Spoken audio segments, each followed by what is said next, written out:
Hi there, and welcome to episode 2 of the Determined for More podcast. We are glad you're here. I'm Shauna, and this is my husband, Kevin. And we're back with you for the second episode. And today we're going to be talking about relational safety. And what we need to do once we've recognized that we have two different components in our relationship. Typically, we're talking to those listeners that have had sexual integrity issues and hence betrayal trauma in their relationship, and also are recognizing a neurodiverse component with autism or Asperger present. And so we wanted to really take some time today to talk about what relational safety is. Because before we get into some of our other topics like communication and conflict resolution and repair and learning empathy, we want to make sure that we've got some good foundations for safety. So as we talk about relational safety, what we're first wanting to make sure of is that you have truth, that truth is already at the foundation. If you haven't received full truth from betrayal issues and integrity struggles, whatever that may be, I think it's really important that we recognize the specifics that you might need for that. So make sure if you haven't had a full therapeutic disclosure that be something that you focus on. So I just want to say that. Is there anything you want to say before we get going? No, I think that's such an important part. And I think that as the person struggling with that sexual addiction or breach of sexual integrity in there, that can be really scary. It can be really confusing. How do I navigate that? How do I do that? How do I make sure that I have disclosed and shared everything? And that takes some work. And if you haven't done that work, it really is the foundation to build upon. And I think that if the relationship is going to be rebuilt and there's going to be restoration, it has to be on a firm foundation. Scripture talks about that, of having that firm foundation, and it's so true, especially after a betrayal episode like that. Mm-hmm. So you can always come back to this piece, or you can bring this relational safety piece in while you're also saying, wait, do I have full truth? And do we know that I have full truth? And I'm speaking from the partner's perspective. And then from your perspective, Kevin, have I given every bit of truth? Because we don't believe that it's going to be able to be restored until we have everything pulled up out of that secret basement or those secret compartments. And so the full therapeutic disclosure is an incredible resource. It's difficult, but it is well prepared and really gives you that. So you can always come back to this piece, but you can listen through and hear what we have to say. We will be diving in more in our workshops about relational safety, because this actually, we see it as a plan and something that you can put together so that it is part of the unit of your coupleship. So a lot of times, like you had a recovery plan or a circle plan in your recovery, and that didn't always involve me. And so it was kind of the old verbiage, stay on your side of the street. And so I thought, but wait, there's a middle of the road. I talk about this a lot in the book. There's like a whole chapter I talk about the three-legged stool and making sure that you have your work, I have my work, and we have our work together. So I often refer to it, we do say in recovery, stay on your side of the street. And when we think about that, we think of a two-way street. And I like to kind of change that a little bit. When we think of a two-way street, that means that the cars coming the other way are coming head on. and so we have to stay in our lane for safety. We have to stay in our lane to not get hit, or on our side of the street, versus staying in our lane. And when we get to have two lanes together, we're both on the same side of the street now. We're not on opposite sides of the street. I'm not having to stay on my side of the street. We're on the same side, and we're just in lanes together. And so we're able to do that together. And so it moves from my side of the street to bringing our lanes together. And as we start to do that, our sexual integrity plan has to become not just for me, but become part that we are a part of together.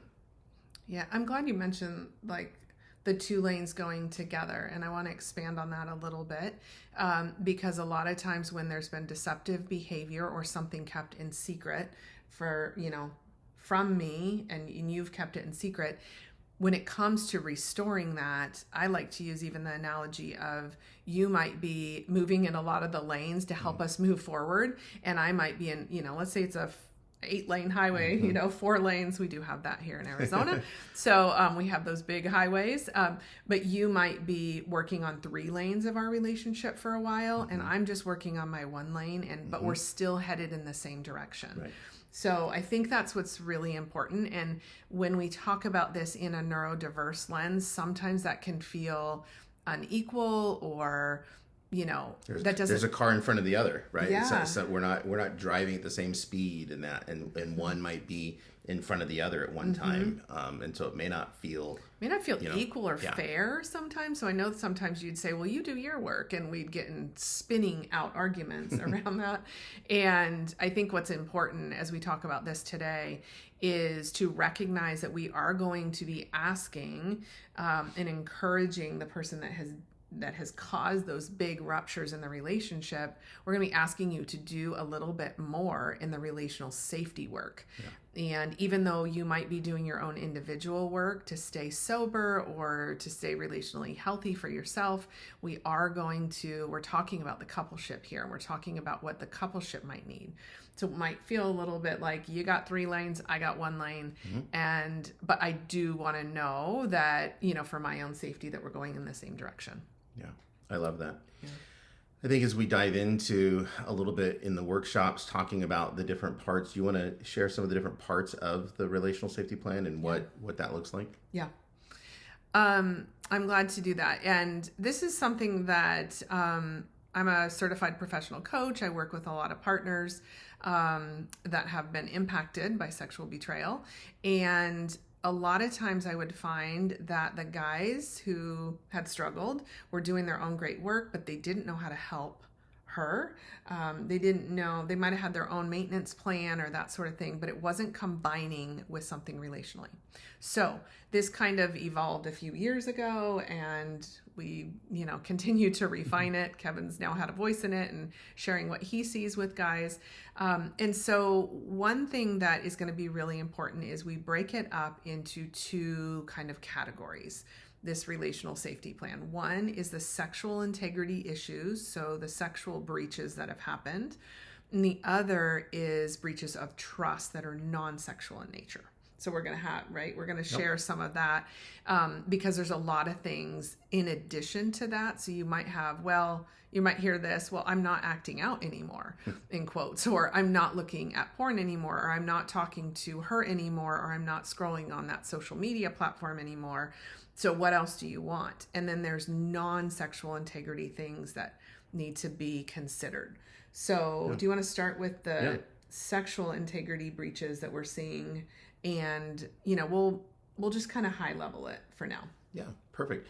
Okay. So as we talk about a sexual integrity plan, many recovery programs out there, whether it's a 12-step program, secular, non-secular type program, will have some type of a kind of 12 steps to walk through to get to sobriety. One of the things I think that is unique or kind of a twist to that for neurodiverse individuals is it involves definitions as we move through that, as we start to define what is sobriety, what is recovery look like, what is a relapse, what is a slip, and if we don't have clear definitions for those, I know oftentimes we would get off track by light years over definitions. What I define as maybe a slip might not be what Shauna might define that more as relapse. And so looking at and being able to share what my inner behaviors are, sometimes called your inner circle behaviors, our outer circle behaviors, and sharing with our partner, here's my recovery plan. Here's what this looks like to me. Here's what I've been working to maintain my sobriety and work my recovery for the last 10 months, 12 months, 2 years. And I'd like to share that with you and now bring you into that so that we create a relational safety plan together around that, starting with the sexual integrity component, because as we've already mentioned, if that's not there, the rest doesn't get to follow. Thanks for mentioning the definitions. I think that's so important that we have shared definitions. We've gone round and round over words, looking them up on Oxford Dictionary or Webster Dictionary, and argued semantics over words. We've Holy argued, smokes. she's looked up Oxford, I've looked up Merriam-Webster, and we've argued dictionary definitions. Like that's... Yeah. Yeah. So why not come together and say, this is now what we agree upon, not in the heat of the moment, but really define that. So we do that for both the sexual integrity section of this plan and the non-sexual, trust breaches of this plan. We give the definitions. Yeah. Then we do really want to focus on what are those specific acting out behaviors, or what are those inner circle behaviors that you've mentioned, Kevin, that need their own individual maybe maintenance around that. So you could have an overall maintenance plan around, for you had a lot of boundaries and things that you learned through the years of what you might need. And so I think looking at that and saying, okay, you need to go to so many meetings. You need to, have these certain accountability partners or whatever that is. Software on devices. Yeah.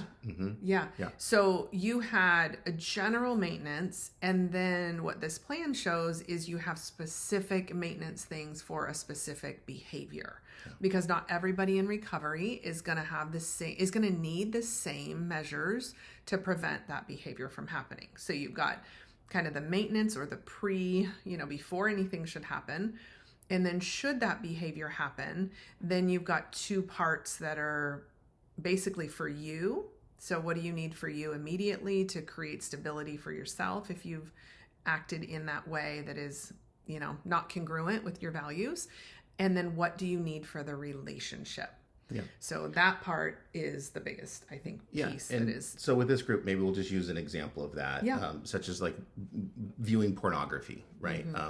Kind of a very simple one, but one that affects so many. So as you think about that, and in those steps you just mentioned, my pre-plan work is, I have accountability devices on my phone. I'm not going to spend additional idle time just scrolling through my phone. If I find myself being bored, I'll find an activity to do versus kind of just staying isolated or staying alone. So putting kind of those checks in place to prevent the behavior. Then in the situation that maybe I was Googling something to look something up on something, and something flashed across the screen that was potentially not even necessarily pornographic. It was just maybe seductive in a way. And maybe I clicked on it just to see what it was. Being able to come back and say, within 24 hours, that's my accountability. So I click off of it, I call an accountability partner, and then I need to come to you to share where I was in that. And yeah, I mean, that's one example and one category.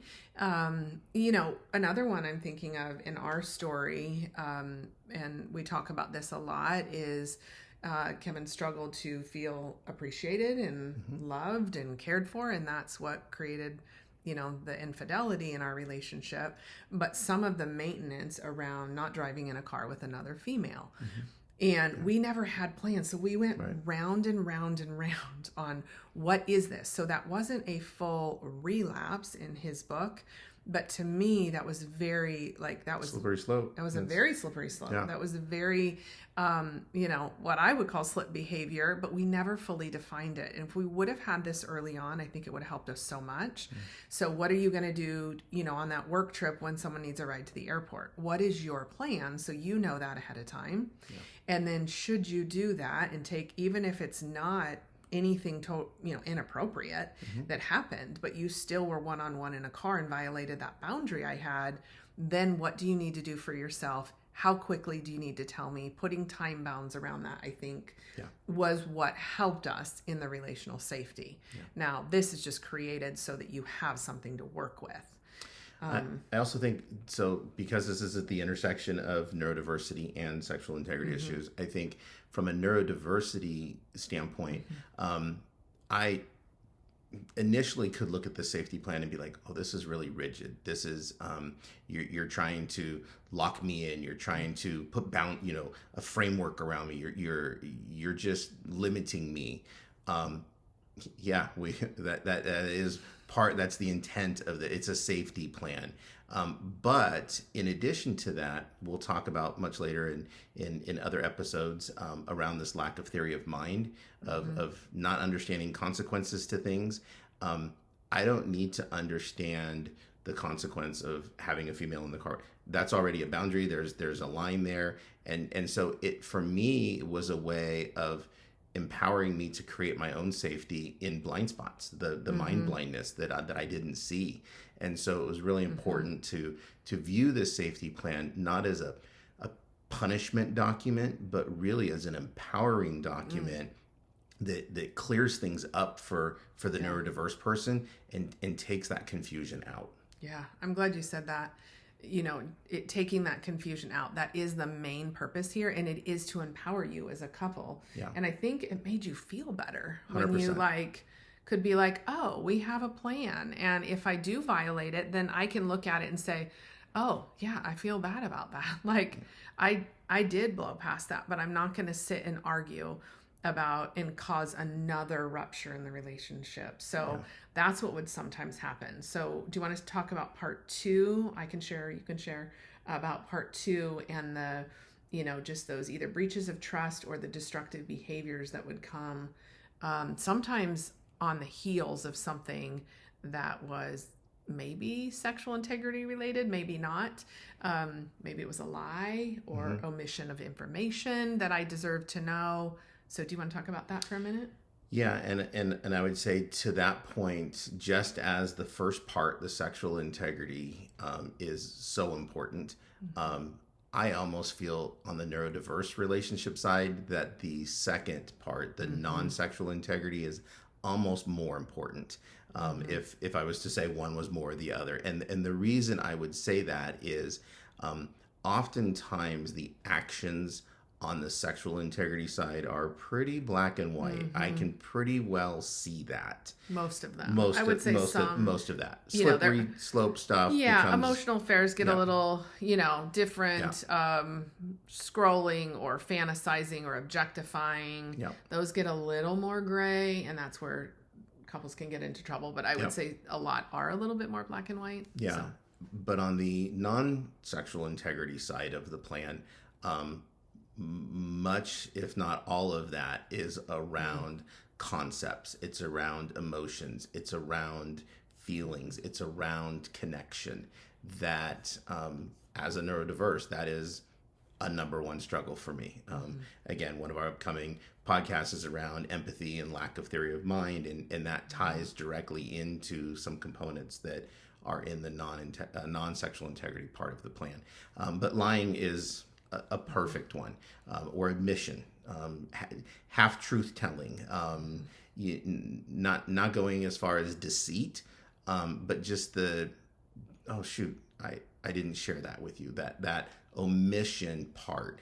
And I think what was hard is that in the acting outside, there is lying to allow the behavior or the act, the addiction to continue. And so while the behavior can stop, there may be components such as lying or omission that's still there. What would you say? Can I jump in real quick? What would you say, recognizing your neurodiversity too, and trying to fit into a world that is needing you to be a certain way, at least the way you speak to me about it. And so even lying or not truth telling has been a part of that and can be a part of I'm not going to really let you see the real deal. And so then I learn to I learned to omit things. I learned to make up stories. Do you think that can be part of it, even without Absolutely. Going as far as a sexual behavior? Absolutely. So when we look at neurodiversity, a large component of neurodiversity is the concept of masking and coping. And if we break it down, masking and coping is not being completely, authentic and genuine. There is some pretending, there is some lying, there is some just trying to socially connect in that, and so it becomes, as a part of masking and coping, to deal with the neurodiversity, almost a way of life. And so, there would be times that Shauna might ask me a question, and even with some other component struggles of neurodiversity, I would immediately respond, no, I didn't do that. And the reality was, I hadn't even slowed my brain down to even process the question that was being asked. I hadn't even taken into really what is she, before I just kind of immediately responded back to her. And then later Shauna would continue to question, wait, are you saying you didn't? Wait, well, I didn't say that. You asked me this. And then again, back to definitions, back to kind of that merry-go-round. That I think I saw often and we're going to talk about this because I think this touches on the next episode, which is expressive communication and trying to slow it down. So you're answering the question honestly. But I just wanted to say that we'll dive deeper with the listeners here around expressing ourselves accurately, or most accurately is what I'll use sometimes with couples. So anyways, I just wanted to touch on that because I think sometimes that, not slowing your brain, the automatic no, and listeners might be like, oh my gosh, you're in my house. You know us. But that immediate no could be history of like, I've got to say no, and then I'll decide if the answer is yes. But when you have, deception and lying as a history in your relationship, man, that's going to be hard. Like, that's going to be hard for me to accept. Well, your brain was just going too fast. No, you were lying, dude. Right. So that it's going to be a real sensitivity for your partner. If you're the one whose brain is going real fast, we've got to slow that down and make sure that's accurate. So, yeah. And I think that, again, for those that are processing through being the betrayer, being the one who has acted out, there is a component of kind of shame that comes with that. We like to say, there's different types of shame. There's healthy shame and toxic shame, but even when that comes up, that healthy shame can kind of, ooh, ouch, yeah, that kind of hurt. On the non-sexual integrity side of the plan, it might not be as clear. And so when you start sharing with me those things that are hurting you, that aren't causing safety or creating safety, that are causing harm in the relationship, I often took those very personal, and often many times would defend that and try to protect myself through that process, and in doing so just hurt you more. Yeah, because that's the very thing I needed for safety. So one of the other areas I want to talk about, this is the last bit of, we'll talk about, integrity trust issues or breaches of trust in the non-sexual integrity side, and destructive behaviors, and then also neglectful behaviors. That was a huge part of our story. You can read the whole story in the book, or listen in the book, and it's on Audible and everything there. So, but can you talk about the emotional deprivation and what could have helped us if we would have had a plan like this around the relational and emotional neglect that you did? Yeah, and that's a hard one that really takes coupleship work to help kind of, again, define that and start to narrow that down. But as I think from a neurodiverse perspective, there aren't the same emotional needs often for a neurodiverse individual. And so we don't with see that autism. Let's add with that versus autism, other yeah. neurodiversities. And that with alexithymia and some of those things, there just aren't the as high of needs for that. And so you would often talk about emotional neglect or emotional abandonment, and didn't feel that way to me at all because I didn't need that. Your need wasn't as high. Correct. Like, so you get your need met at a Yeah. lower level, whereas I needed a higher level, or I guess opposite. Like you could go more shallow and I wanted to go more deep. Yep. But in me staying shallow or not doing work to stretch myself to come towards you and to begin to have some of that emotional connection, there is neglect there. There is emotional abandonment and neglect there. Yeah. And when that exists, it is real. It hurts. It's painful. It's harmful.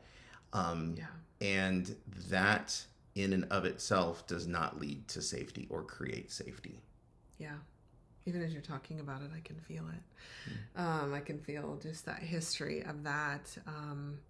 That was really torturous. It was really hard to, have that longevity of the emotional neglect. That part was really, really hard. And for so long. For so long. Yeah. My goodness. And it's really hard. Listeners, imagine if you're on the side that I was on, to put those requests out or what we might call bid for connection, or to try and set a boundary. You set a boundary with someone, you've got to be really careful and strategic and come together with a plan when it comes to emotional neglect. Otherwise, the person's like, you were like, cool, awesome, I got the day to myself because she just set a boundary. And that's just not the way that it's going to help the relationship. Yeah, so, not at all. Yeah. I'm glad we talked about that. And really, this is just a high level. We could talk for a long time about this. But this is actually available. If you want to kind of do it yourself or work on this relational safety plan, it is available at our website at www.livingstonescoaching.com. So you can get it there, or we're going to have the workshop specifically around relational safety. So that's going to be available. And we just really want to encourage you to take those steps to do that work together and earlier in the process rather than going DIY. Yeah. Our story is, like we said, it's available. There's digital and print and Audible and all of that. Determined for More. It's on Amazon, and you can find it through our website as well. And you'll hear some even deeper things that have helped us. But what we wish we would have known, I think this story just allows a lot of people to know that you're not alone in this. But we wish we would have known. We want to provide as resources for you. So we are so glad you're here, and join us. We are going to jump into a next favorite sometimes topic. It's going to take 2 episodes, friends. But we're going to talk about expressive communication in episode 3 and receptive, how to receive the communication in episode 4. So stay tuned. If you haven't yet, you can subscribe just right on this channel here. This is a 6 episode series that we've created for you, and just want this to be a good resource. So you can subscribe there, give us a review. It helps us reach other people and those that need it. But we're glad you found us and glad you found this resource. So take good care. We'll see you in episode 3.